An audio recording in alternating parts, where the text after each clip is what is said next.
Hello student, good morning to all of you. आज हम लोग आ चुके हैं 10th बोर्ड के लिए लेके आए हैं वीवीआई ऑब्जेक्टिव क्वेश्चन जो कि साइंस सब्जेक्ट से होने वाला है। हम लोगों के ये साइंस के विषय में बिहार बोर्ड के लेकर बहुत चिंताएं हो रही थी मन में, तो हमने सोचा कि बच्चों को एक ऐसा कैलकुलेशन दे दिया जाए जिससे कि परीक्षा में आसान पड़ जाए, आसानी हो देने में परीक्षा।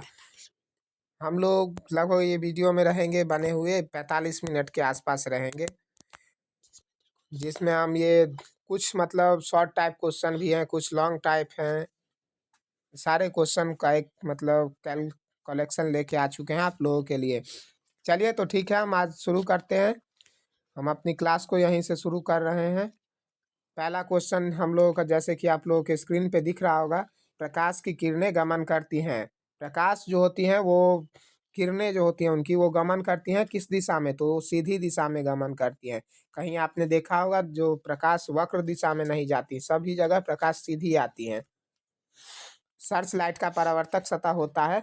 सर्च लाइट यानी कि जो आप देखते होंगे, जो लाइट स्ट्रीट लाइट जो गली नुक्कड़ सब पे लगे होते हैं उसे सर्च लाइट कहते हैं। तो उसमें जो सतह होता है ना, परावर्तक सतह, वो अवतल होता है। निर्वात में प्रकाश की चाल वो तो आप सभी को मालूम ही होगी, 3 लाख प्रति किलोमीटर होता है। तो इसमें मीटर में आंसर है, तो 3 × 10⁸ मीटर पर सेकेंड आंसर हो जाएगा। मानव नेत्र में किस प्रकार का लेंस पाया जाता है? तो मानव नेत्र में उत्तल लेंस पाया जाता है, जो कि उत्तल लेंस एक जिसमें काल्पनिक वास्तविक सभी इमेज बन जाते हैं, इसीलिए उत्तल लेंस ठीक है। उत्तल में बस काल्पनिक बनता है। मानव नेत्र जिस भाग पर प्रतिबिंब बनाता है वह है दृष्टिपटल अथवा रेटिना बोल सकते हैं। मानव नेत्र में दृष्टिपटल पर प्रतिबिंब बनता है। सामान्य नेत्र का दूरबिंदु है। सामान्य नेत्र का दूरबिंदु अनंत होता है, क्योंकि हमारे नेत्र से हम कहीं तक भी देख सकते हैं, अनंत, जहां तक प्रकाश हमारे दृष्टि से होकर परावर्तित होकर देख सकते हैं हम वहां तक। ऊर्जा का ऐसा मात्रक जूल होता है, आप लोग को भी शायद याद ही होगा। निम्न में से किसका अर्थ जल होता है? तो जल हाइड्रो यानी जल होता है। विद्युत धारा का ऐसा मात्रक, ये भी तो आप लोगों को याद ही होगा, एम्पियर होता है। 1 वोल्ट कहलाता है, 1 जूल पर कूलम होता है। 1 वोल्ट 1 जूल पर कूलम। रक्तचाप मापने के उपकरण को कहते हैं स्फिग्नोमैनोमीटर कहते हैं बच्चों।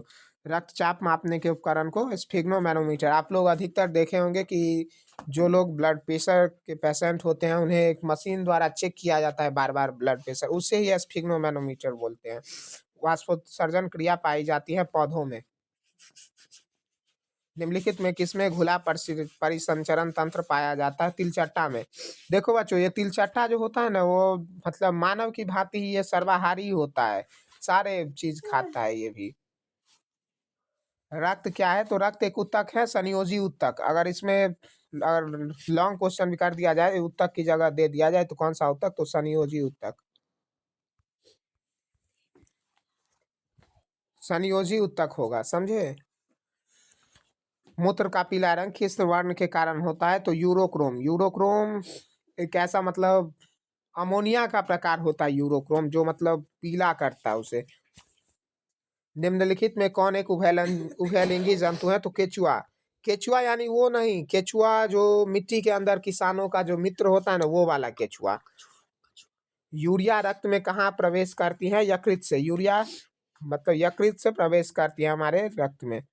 जैव आवर्धन प्रदर्शित करने वाला रसायन है डीडीटी। ये भी डीडीटी होगा, जैव आवर्धन प्रदर्शित करने वाला रसायन। उसके बाद लोहे का परमाणु संख्या Fe26 होता है। Fe लोहे का परमाणु संकेत Fe होता है और परमाणु संख्या होता है 26। जस्ता और तनु हाइड्रोक्लोरिक अम्ल की अभिक्रिया के फलस्वरूप निम्नांकित में कौन सा गैस बनता है? तो H2 गैस रिलीज होता है।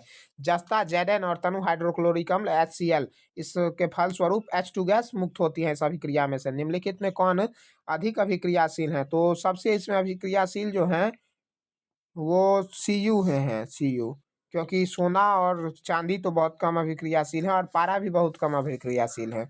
एक पारा, हाँ, पारा पे बात कर लिया जाए तो धातु में एक ऐसा है जो ये द्रव अवस्था में रहता है कमरे के तापमान पर। धातु में एक ऐसा यही है Hg, पारा। विद्युत अपघटन में इलेक्ट्रॉन मुक्त होता है एनोड पर। विद्युत अपघटन यानी कि आप लोग जानते होंगे कि एनोड और कैथोड होता है, उसमें एनोड पर से इलेक्ट्रॉन मुक्त होता है। हाइड्रोकार्बन कौन है? हाइड्रोकार्बन यानी कि जिसमें हाइड्रोजन और कार्बन दोनों हो उसे हाइड्रोकार्बन कहते हैं। तो इसमें हाइड्रोकार्बन ये हो गया बी ऑप्शन।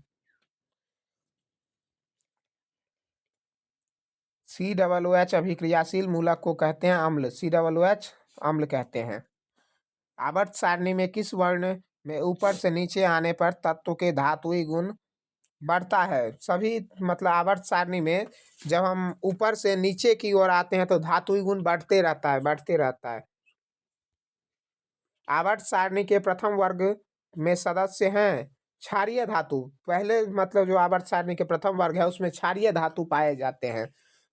कृत्रिम वृक्क किन अपशिष्ट उत्पादों को रुधिर से अपवहन द्वारा पृथक करता है? तो नाइट्रोजन। नाइट्रोजन जो होता है उन्हें खासकर वो मतलब अपवहन करता है।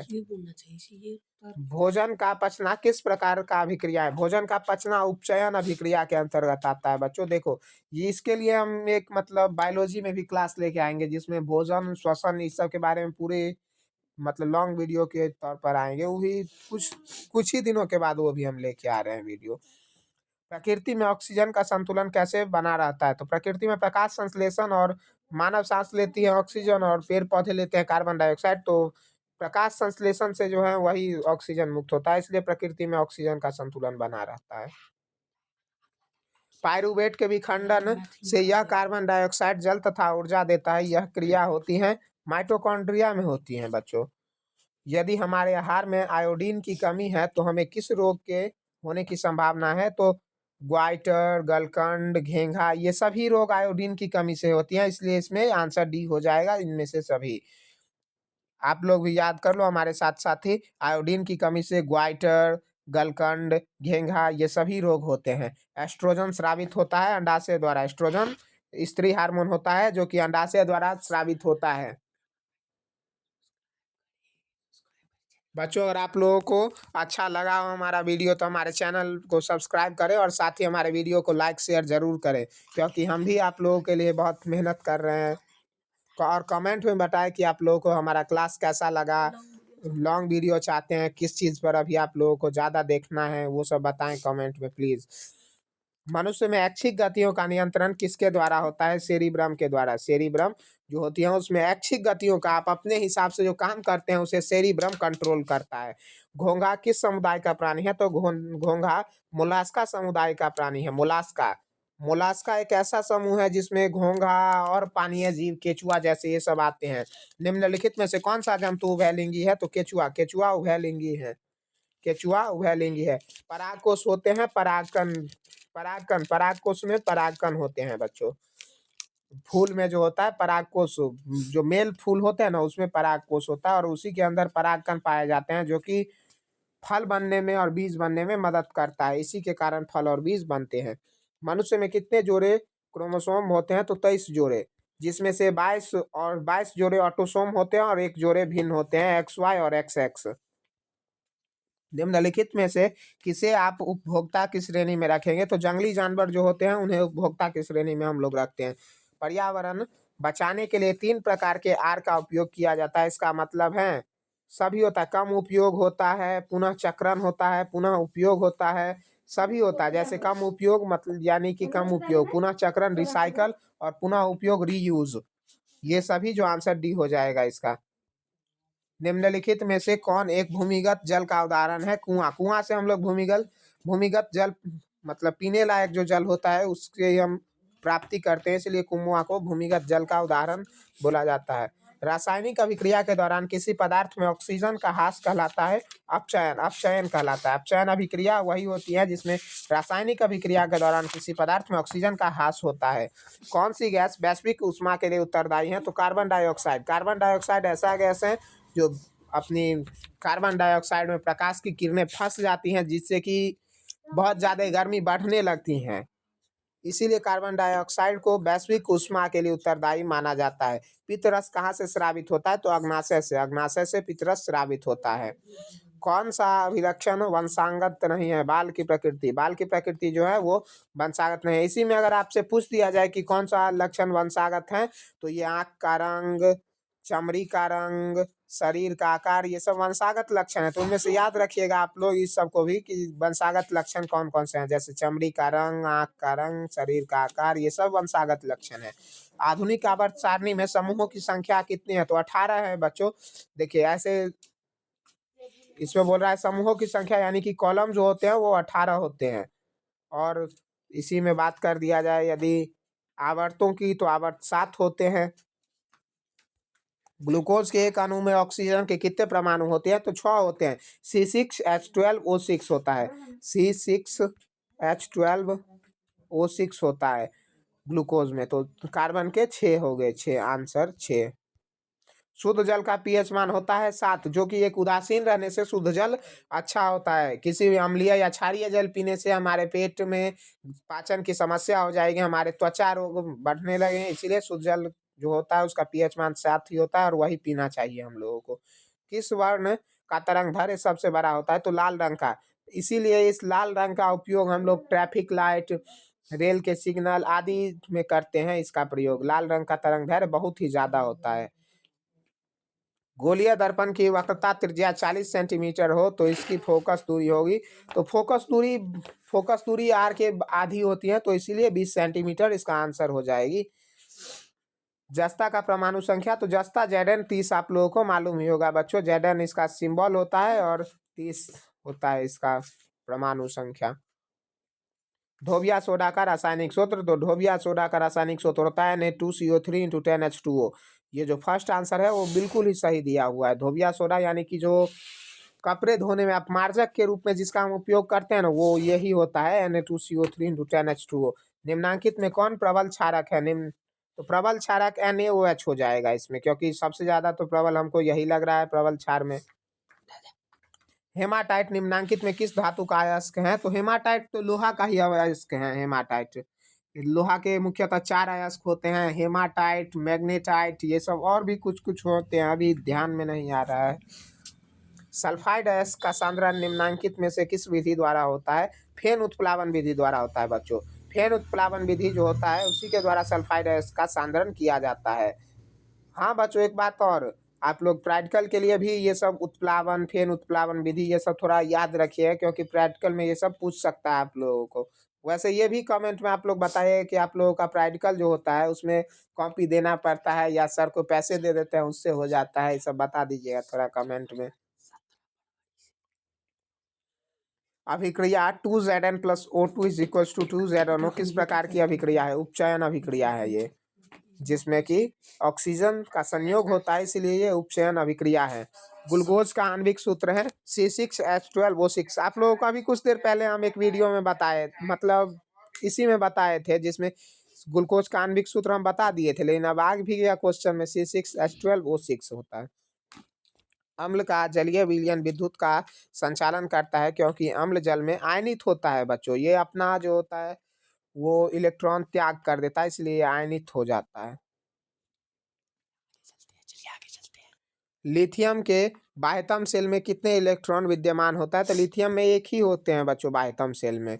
रासायनिक अभिक्रिया CuO+M = Cu+H2O में H2 का क्या होता है, ऑक्सीकरण होता है बच्चों इसमें। और H2 का देख रहे हो, क्योंकि O से संयोग हो जाता है इसका H2 का, इसीलिए। नमक के घोल में AgNO3 का घोल डालने पर दही जैसा पदार्थ उत्पन्न होता है, यह कौन सी अभिक्रिया है, अवक्षेपण अभिक्रिया बच्चों। जिसमें अवक्षेप के रूप में कुछ भी निर्माण हो जाए उसे अवक्षेपण अभिक्रिया कहते हैं, इसीलिए ये अवक्षेपण अभिक्रिया है। वो जो दही जैसा पदार्थ बना वो चांदी का एक ऑक्साइड बन जाता है, इसीलिए वो अवक्षेप के रूप में होता है, जो पानी में डूबता नहीं है।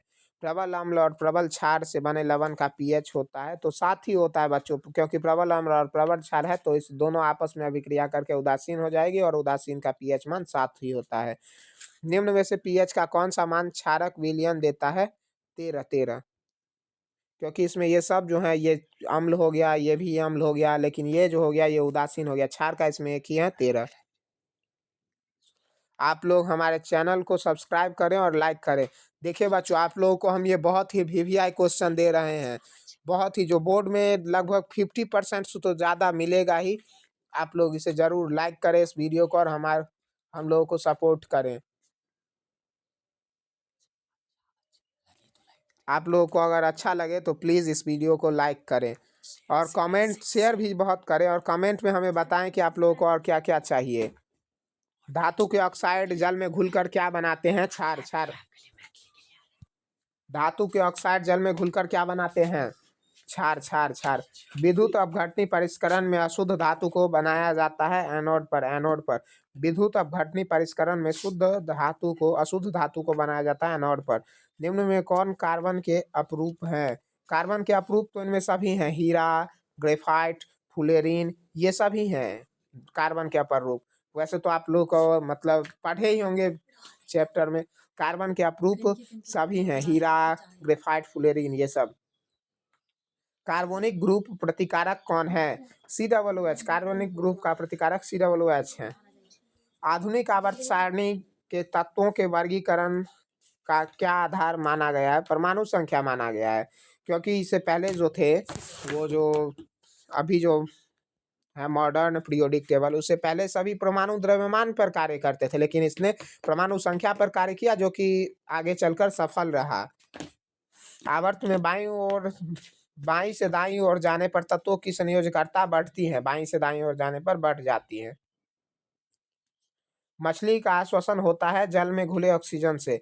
वो जो गल्फर होता है, गल्फर से वो जल में घुले ऑक्सीजन होता है, उसे लेता है और उसी से उसका श्वसन होता है। पौधे में गैसों का आदान प्रदान किस क्रिया द्वारा होता है? तो पौधों में गैसों का आदान प्रदान विसरण द्वारा होता है। विसरण जो होता है उसी के द्वारा वो अपने अंदर गैस लेती हैं और छोड़ती हैं। फैटी अम्ल और ग्लिसरॉल का अवशोषण होता है लैक्टिक द्वारा, लैक्टिमल द्वारा, लैक्टिमल द्वारा। भोजन का पचना किस प्रकार की अभिक्रिया है? तो अभी कुछ देर पहले आप लोगों को हम बताए थे, उपचयन अभिक्रिया होती है।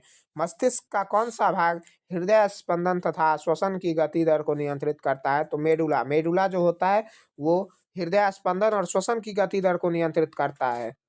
बहुत ही ये मेन पार्ट होता है बॉडी को चलाने के लिए, क्योंकि हृदय अगर स्पंदन बंद कर दे तो हमारे शरीर में रक्तचाप बहुत ही धीमी हो जाएगी और धीरे धीरे हम लोग मर जाएंगे। इसीलिए मेडुला बहुत ही खास चीज है हमारे शरीर में।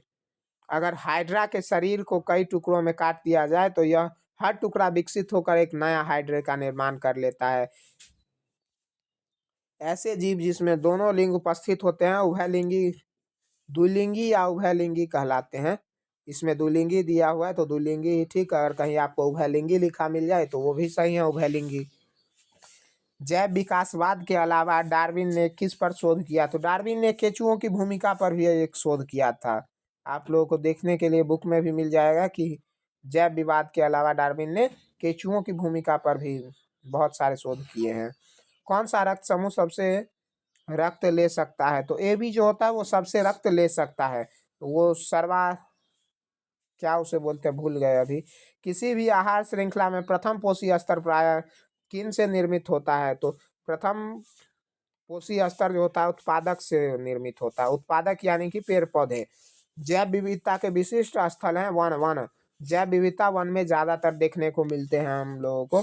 जल संभर प्रवर्धन क्या है? मिट्टी और जल दोनों का प्रवर्धन। जल संभर प्रवर्धन मिट्टी और जल दोनों का प्रवर्धन है। भरतपुर पक्षी विहार किस राज्य में? राजस्थान में। राजस्थान में भरतपुर पक्षी विहार है, जिसमें कि बहुत सारे जीवों को शरणागत दिया गया है।